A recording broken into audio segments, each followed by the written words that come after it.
नमस्कार दोस्तों पितृपक्ष यानी कि श्राद्ध शुरू होने वाले हैं। दोस्तों, पितृपक्ष की आज हम एक कथा सुनेंगे। जोगे तथा भोगे दो भाई थे।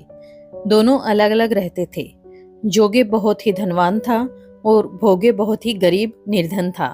दोनों में परस्पर बड़ा प्रेम था।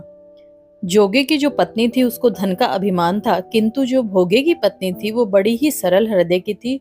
वो घमंड नहीं करती थी। पितृपक्ष आने पर जोगे की पत्नी ने उससे पितरों का श्राद्ध करने के लिए कहा, तो जोगे इसे व्यर्थ का कार्य समझकर टालने की चेष्टा करने लगा।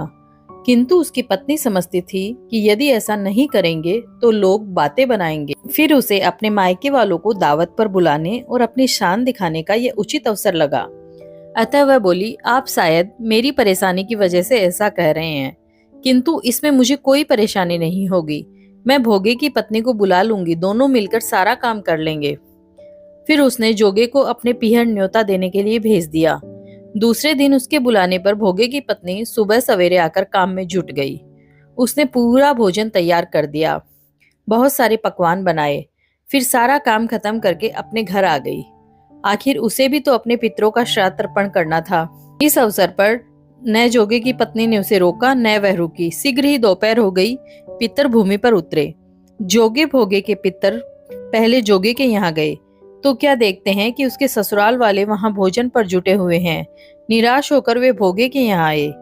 वहां क्या था, मात्र पितरों के नाम पर अंग्यारी दे दी गई थी। पितरों ने उसकी राख चाटी और भूखे ही नदी के तट पर जा पहुंचे। थोड़ी देर में सारे पितर इकट्ठे हो गए और अपने अपने यहाँ के श्राद्धों की बड़ाई करने लगे। जोगे भोगे के पितरों ने भी अपनी आपबीती सुनाई। फिर वे सोचने लगे, अगर भोगे समर्थ होता तो शायद उन्हें भूखा न रहना पड़ता, मगर भोगे के घर में तो 2 वक्त की रोटी भी नहीं है। यही सब सोचकर उन्हें भोगे पर दया आ गई। अचानक वो नाच नाच कर गाने लगे, भोगे के घर धन हो जाए, भोगे के घर धन हो जाए। सांझ होने को हुई। भोगे के बच्चों को कुछ भी खाने को नहीं मिला। उन्होंने माँ से कहा, भूख लगी है।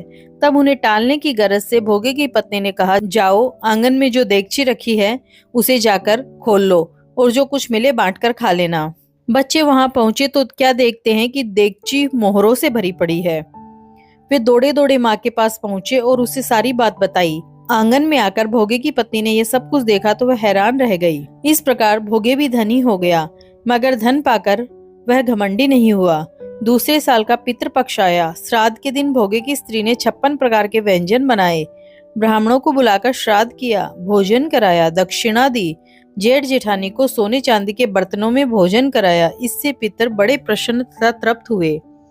तो दोस्तों, पितरों का श्राद्ध तर्पण अच्छे से करने से पितर प्रसन्न होते हैं और आपके घर में कोई भी धन धान्य की कभी कमी नहीं रहती। तो कैसी लगी आज की कहानी पसंद आई हो तो मेरे चैनल को लाइक, शेयर एंड सब्सक्राइब कीजिएगा। मिलते हैं किसी और वीडियो में। तब तक के लिए धन्यवाद दोस्तों।